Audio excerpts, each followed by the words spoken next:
Bismillahirrahmanirrahim. Ustaz, ana ingin bertanya, ana sedang jatuh cinta dengan seorang akhwat. Akan tetapi ana belum bisa menikahinya karena beberapa faktor. Akan tetapi ana memilih untuk selalu menyebut namanya di doa ana. Tentunya setelah ana berdoa untuk diri ana dan orang tua, dengan harapan agar Allah mempertemukan kami sebagai pasangan yang halal di pelaminan. Akan tetapi Ustaz, apakah dengan ana selalu menyebutnya di dalam doa ana, itu menjadi fitnah bagi ana? Karena jadi selalu mengingat dirinya Ustaz. Takut akan hal tersebut dapat mengganggu studi ana Ustaz. Mohon nasihatnya Ustaz bagi hamba yang sedang kasmaran ini. Kita ini kalau kajian buat mahasiswa ya, buat anak-anak muda ini, memang babnya nggak jauh dari bab itu. Tapi ya kita memaklumi. Karena masa muda ini masa ujian yang berat. Sehingga nanti akan ada pertanyaan khusus tentang masa mudamu. Kau gunakan untuk apa? Berbeda anak muda yang taat, yang patuh kepada Allah, dan anak muda atau orang tua yang taat kepada Allah SWT. Kalau orang tua sepuh di soft pertama, wajar lah.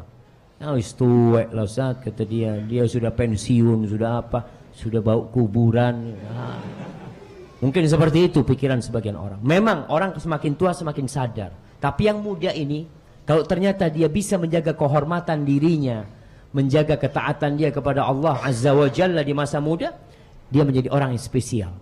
Salah satu yang mendapatkan naungan dari Allah Azza wa Jalla. Pada hari tidak ada naungan kecuali naungannya. Apa yang harus dilakukan antum?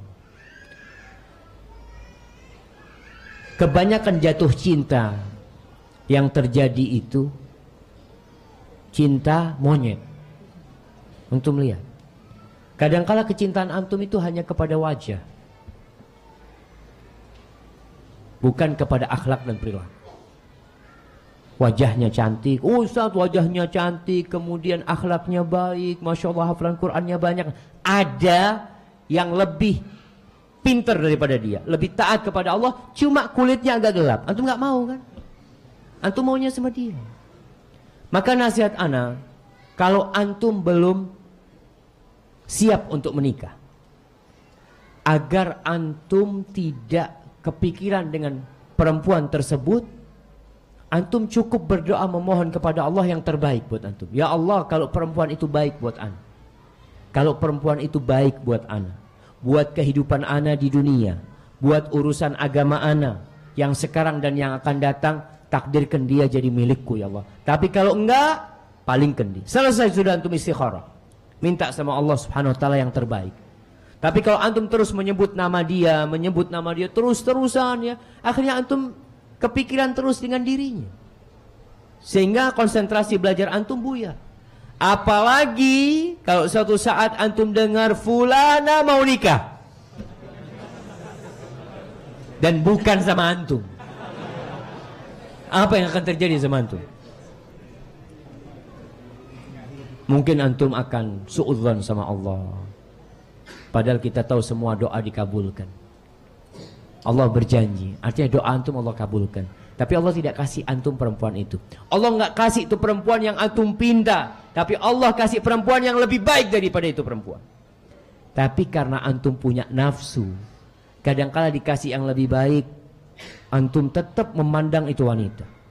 Bahkan dalam hati mengatakan, aku akan tunggu jandanya. Masya Allah, nunggu dia. Nggak jemaah.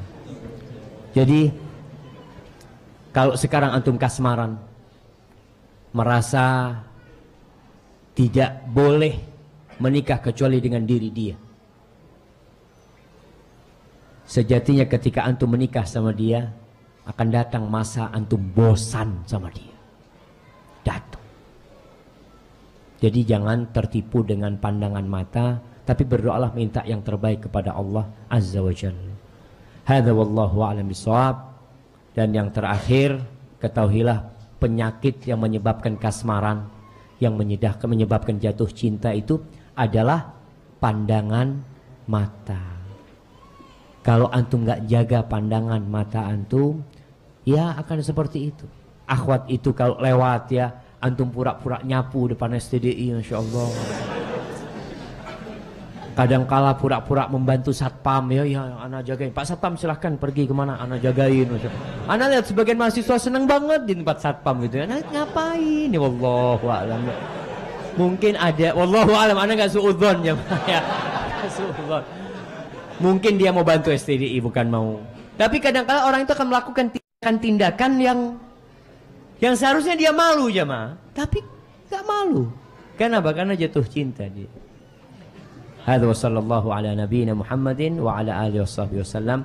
Assalamualaikum warahmatullahi wabarakatuh.